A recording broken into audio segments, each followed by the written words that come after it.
Whether it's his conflict with Griffith, his attempts at discovering a lofty ambition for himself, his struggle against monsters as a human, his philosophy in the face of unreal amounts of tragedy, or his incredibly difficult life choices. All of these plot points are executed absolutely brilliantly, and they combine to create Guts, the main character in Berserk who has more impact and depth than anyone could ever expect.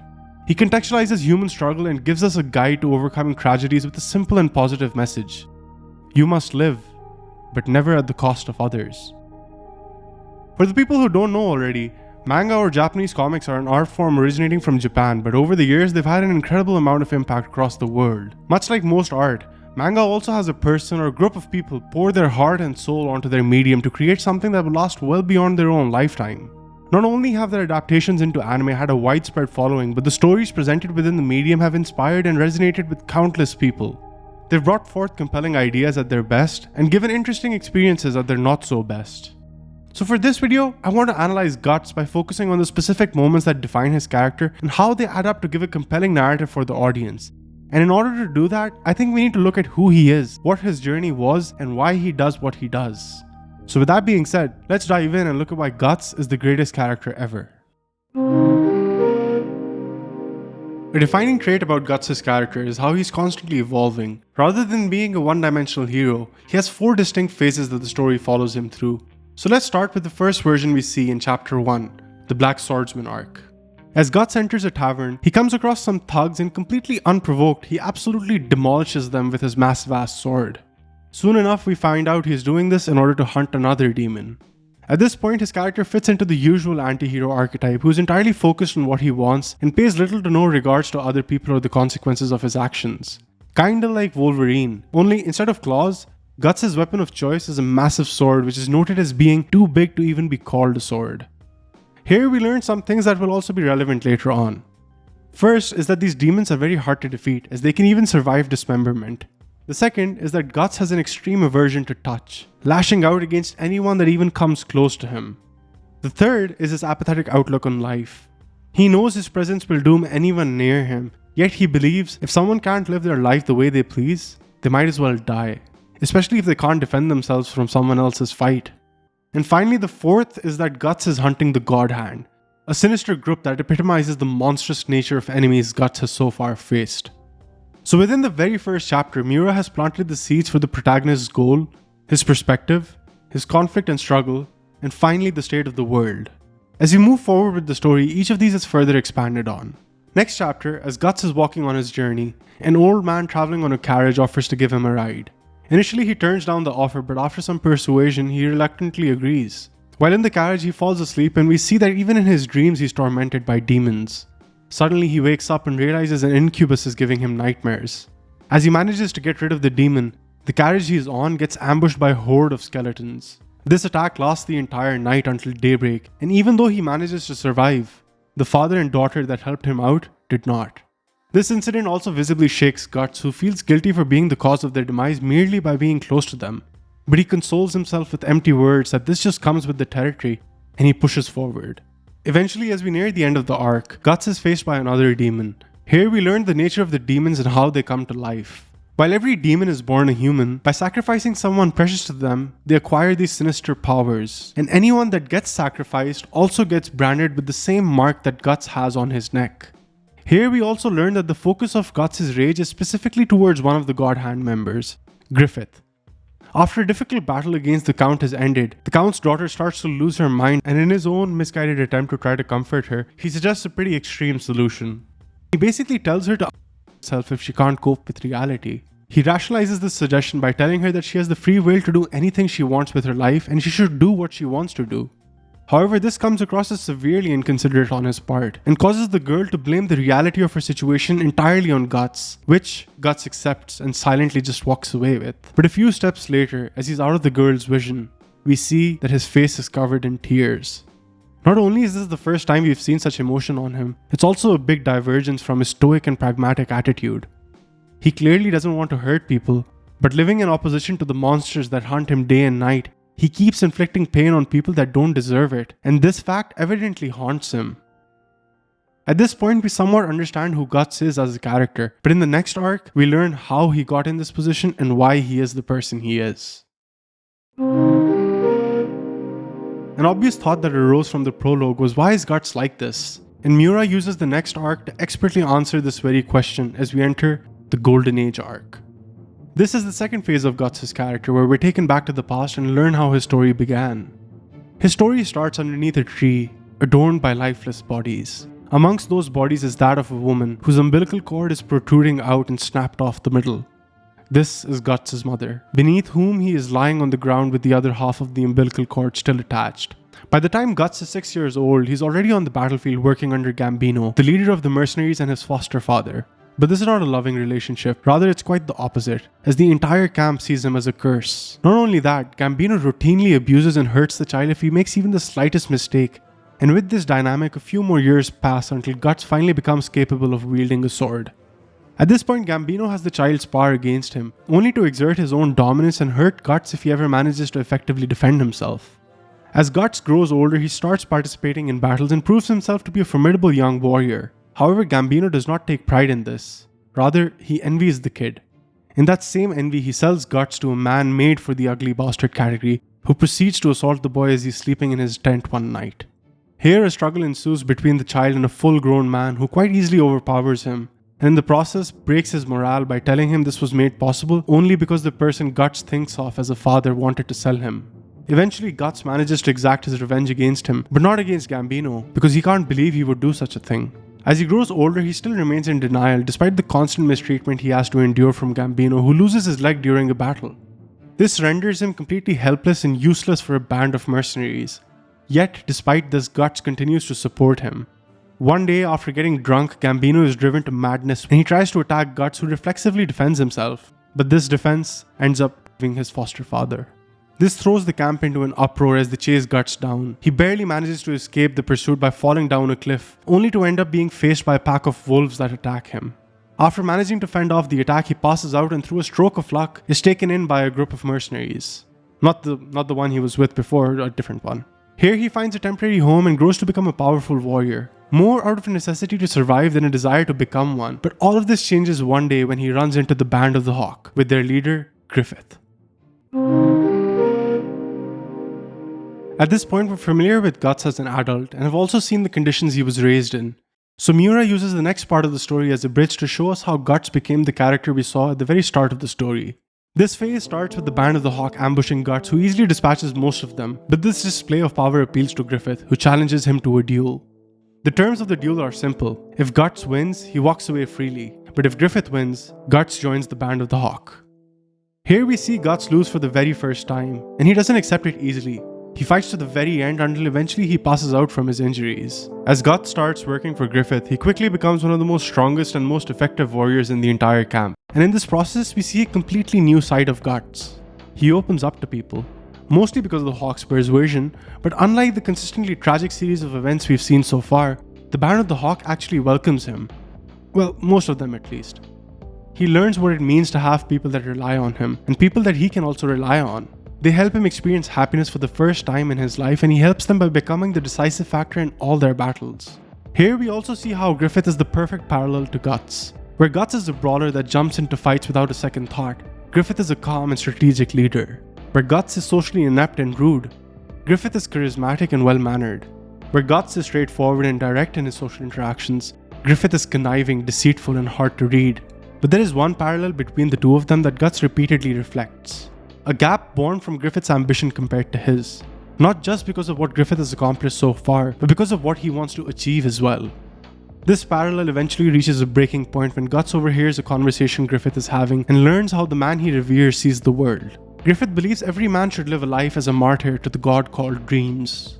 He believes that anyone who doesn't live for their dream is simply not his equal. And since a friend is someone you consider your equal, that means Guts doesn't qualify as a friend. This triggers a realization within Guts that the gap between him and Griffith is because he lacks a dream for himself. Something that makes sense for someone who's had to live their entire life day to day in an effort to survive an endless series of challenges. In the battle right after this moment, we see the most subversive character development of Guts we've seen yet. We see him as a person who not only deeply cares for other people, but a person who is also exceptionally reflective. This is again because of the people he finds himself surrounded by, who gave him a place he could call home.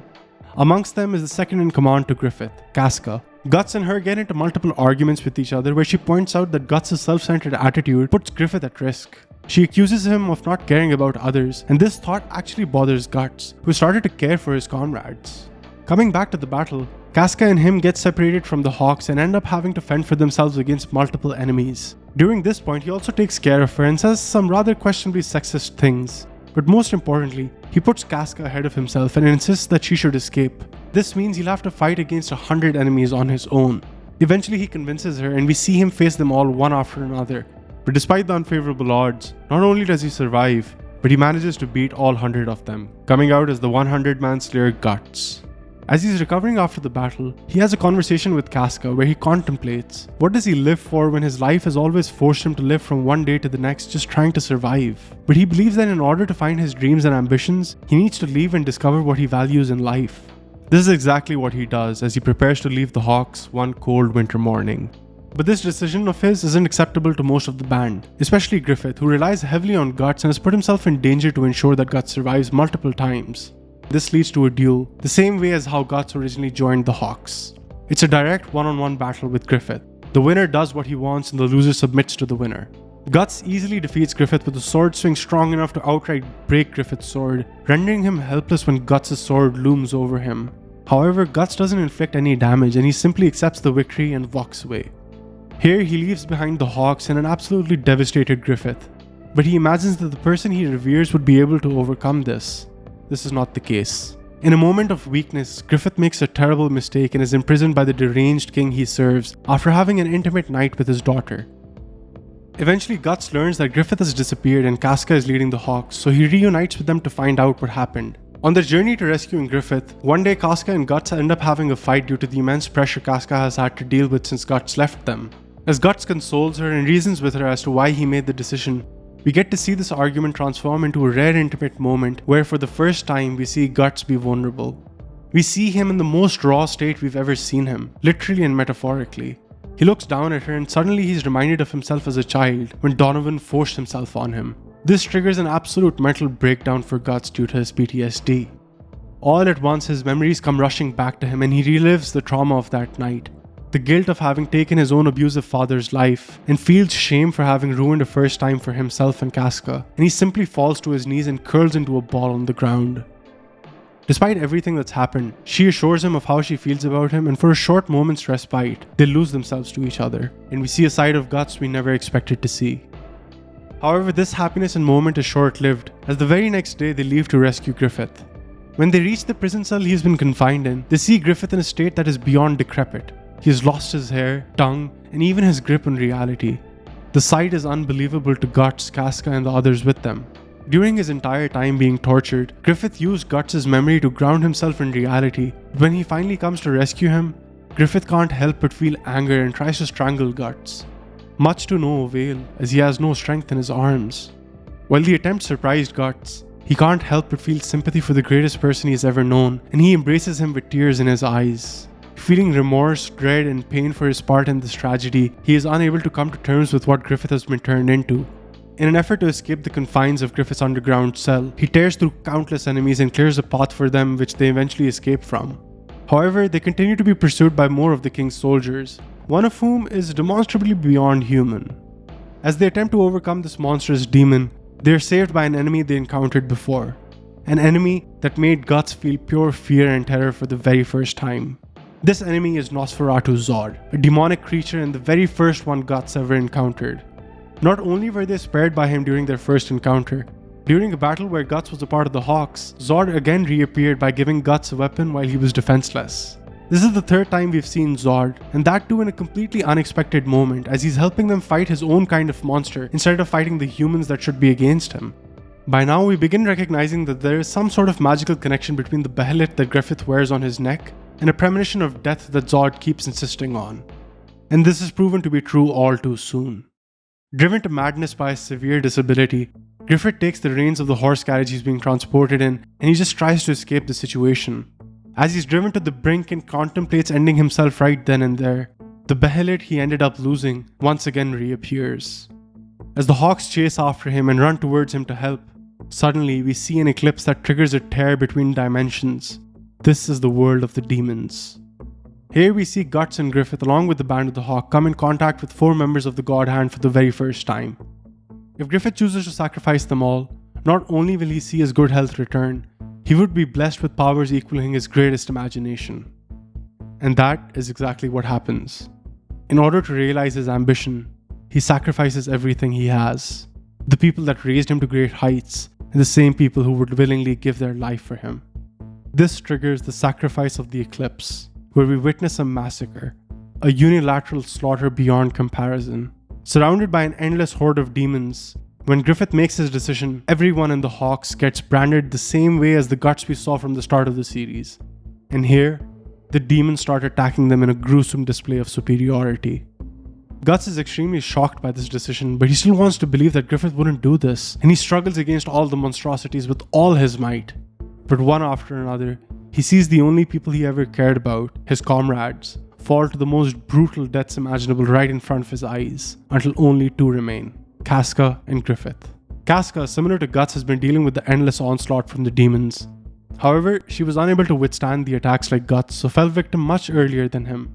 Unlike everyone else though, she is kept alive and forced to experience the endless depravity of the demons. These demons tortured her to a point of making her lose consciousness, only coming back to consciousness in small intervals where the ceaseless torment would again send her out of consciousness.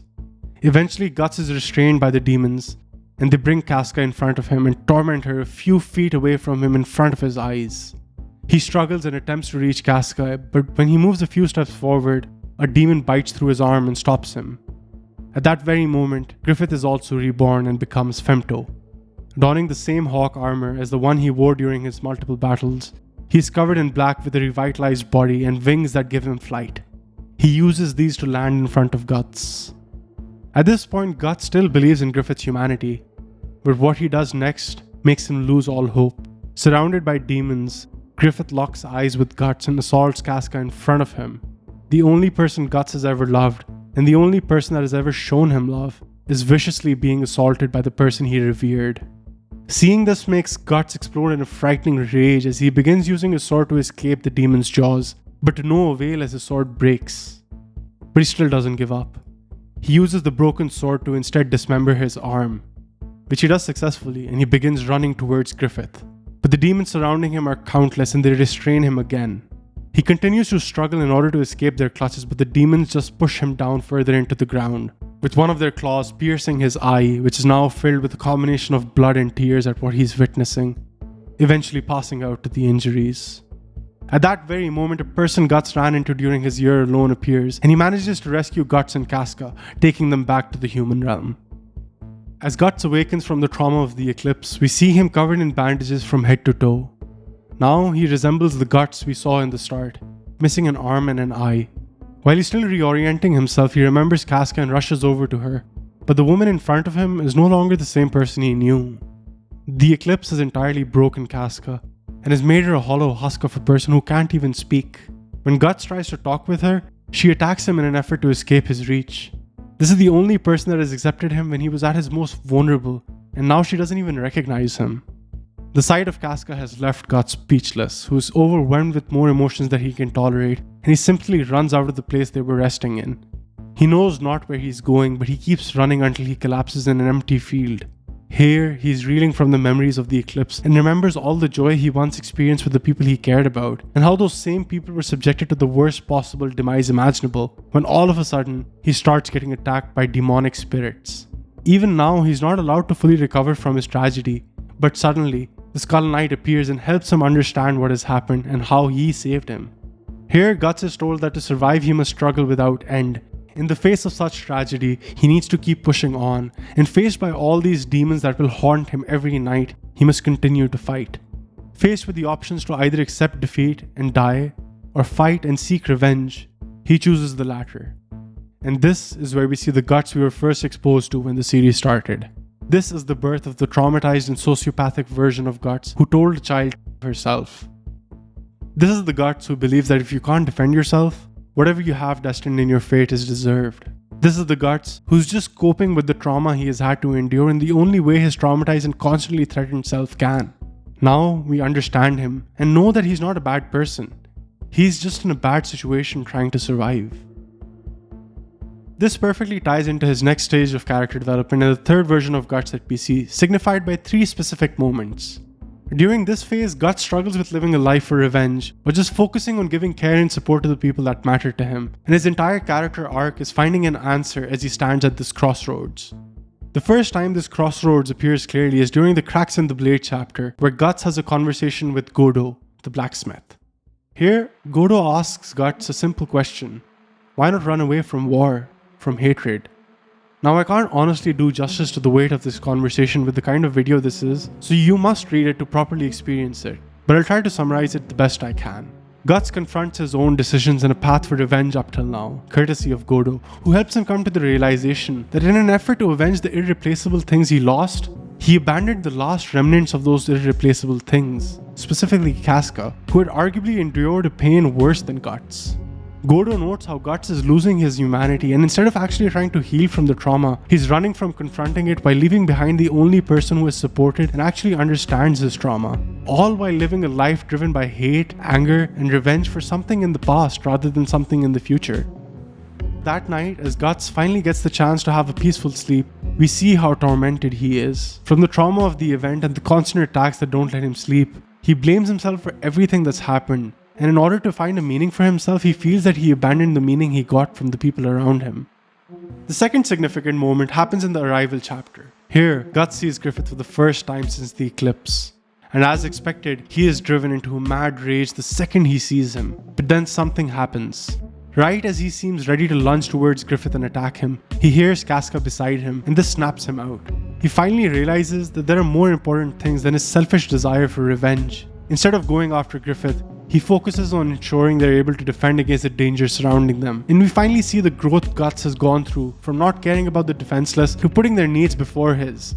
Because in the words of Iroh from Avatar, "There's nothing wrong with a life of peace and prosperity. I suggest you think about what it is that you want from your life and why." And as far as the comparison to a life fueled by hate can be made, a life of peace is far better. The final significant moment that marks this character arc and the evolution of Guts is in the Setting Sail chapter. Here, Guts has finally grown more open, and we see new and interesting characters join his group. And Guts is now on a mission to help Casca heal. But before he can accomplish that, they need to make a long and arduous journey to Elfhelm. But right before they're going to set sail, they're caught in a war between 2 different kingdoms. One is the Kingdom of Midland, and the invaders are the Kushan. And since he needs to go through the Kushan invasion to set sail, his battle leads to fighting the Kushan leader, who is another demonic monster that controls lightning and the weather. Kinda like Zeus, I guess. What's relevant to Guts' character growth here is not only does he team up with Zod, the one recurring enemy he's had from his youth and time as part of the Hawks, but the conversation he has with Zod after their victory against the invaders. On the edge of his consciousness, Guts asks Zod if Griffith is also at the scene of the battle, which Zod confirms, but warns him that it means certain death if Guts chooses to go after Griffith.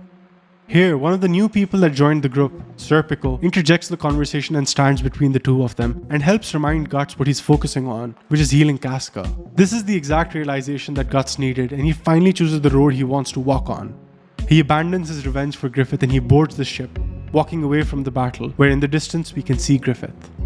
This growth is further signified when on the ship he has a conversation and gives the iconic line, "I guess even if you force back what was lost, it still won't be the way it was." This is the final phase of his character that Miura put from his pen to paper. A mindful, caring, and warm Guts who has come to terms with the path he walks, which is a struggle as always, but not abound with suffering. A path that aims to heal wounds rather than inflict them. Not only has Guts grown as a person, he's also grown to have a group of people that he can rely on again. People he helps and people who help him. He has begun to care for others beyond himself. Does it mean he loses out on achieving revenge against the person who destroyed everything he cared about? Yes. But he also gains something far greater. He gets a future with the possibility of happiness and peace. So to quickly summarize, the first version we see is from the prologue, where he's a hardened mercenary with little regard for anyone but himself. The second version is the younger Guts, where we see how he was raised and what brought him to the first version we witnessed. The third version we see is the Guts trying to find his identity while contending with the powers that be. And the final and fourth version is when he chooses the path he wants to walk and the struggle that comes from that choice. And with this journey in mind, let's now look at why Guts is such an outstanding character based on the way he sees the world. If we look at the world of Berserk from the lens of philosophy, we can find many interesting ideas tied into the story and expanded on with Miura's vision. One that I want to focus on is the state of nature. This is the assumption regarding the kind of world that humans would live in if they stripped from all their technological advancements and concepts of morality. On one side, philosophers like Rousseau believe that the world and people are inherently good, while on the other hand, philosophers like Hobbes believe that the world is evil and it threatens the existence of life at all times, which necessitated the application of power dynamics. Berserk fits into the specific philosophy from Hobbes, where in order to survive the world, the people need to do questionable things in order to assert their power.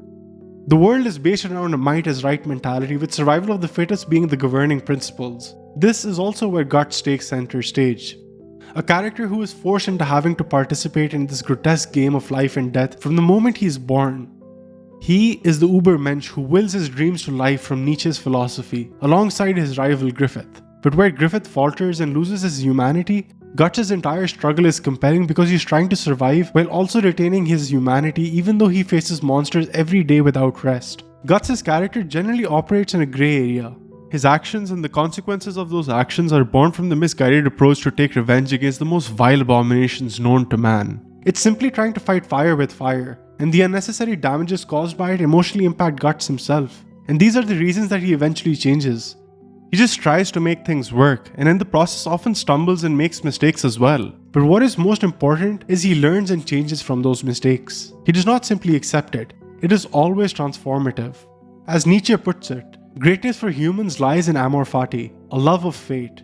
And Guts embodies this philosophy absolutely phenomenally by the end of Miura's time with this series. From a character that has been traumatized beyond reason, one that has every reason to turn evil and even has the power to escape most terrible situations through his sheer strength, he shows us the importance of accepting the cards you have been dealt, using them as a basis for improvement and continuing to live a good and happy life rather than succumbing to the darkness. Guts generally also has a stoic mindset that echoes the statements of existentialists and absurdists, where they recognize the lack of meaning in the universe, but also recognize that with the time we have, we need to live a life that is meaningful to us. There are also some Buddhist teachings that are incorporated into the story, as the concept of life being suffering and the need to struggle appear in the story multiple times. His journey is often presented like the story of Sisyphus, who is condemned to roll a boulder up a hill for eternity. His interactions with the Skull Knight are the biggest indicator of this allegory, as this is where we learn his fate of having to constantly struggle, and probably the worst kind of struggle imaginable. Yet, he never gives up. And this brings me to the final part of this video. Every phase of Guts' character flows seamlessly from one stage to the other, while answering the questions that rise to the top. Like at the end of the first arc, I was wondering why Guts is the way he is, and Miura uses the next arc to give us that very answer. When the second arc ends, I wondered, would Guts ever change? And then Miura answered that question in the next arc too. But not only that, this phenomenal pacing is also then combined with a significant amount of philosophy to add a profound depth to the character, which makes everything he says and does that much more impactful and thought-provoking. Not a single stroke or line or dialogue is wasted in Berserk. They only build on what we know in a relevant way and makes us more immersed in the path that Guts walks on. A journey that justifies his weaknesses and turns him from an anti-hero into a hero. But let's look at the ingredients that make a good character individually. In terms of the benchmark for an interesting conflict, Joker and Batman stand at the very top. While the conflict between the two of them has seen multiple iterations across multiple stories, for Berserk it is only that one story that focuses on the conflict between Guts and Griffith. These two were probably each other's best friends, but one decision after another takes them further away from each other until by the end they've become mortal enemies. But we also empathize with Griffith, someone that had a bright future robbed from them because of a singular mistake which made all the sacrifices made so far in his life completely worthless. It's dichotomy that truly deserves its own video. In terms of his struggle, this is arguably one of the most standout traits of his character. Personally, I've never seen any character across any media go through experiences as terrible as Guts, where outside of one short arc, it's been one tragedy after another for him, and the intensity of those tragedies are beyond shocking. Starting from a difficult birth, a difficult adolescence, a slightly better youth, which quickly crumbles and turns into an incredibly dark youth, and then as an adult, he's constantly haunted by demons, only getting some solace and peace nearing the latest arc Miura wrote. I think it's fair to say his struggle is extremely well written and difficult.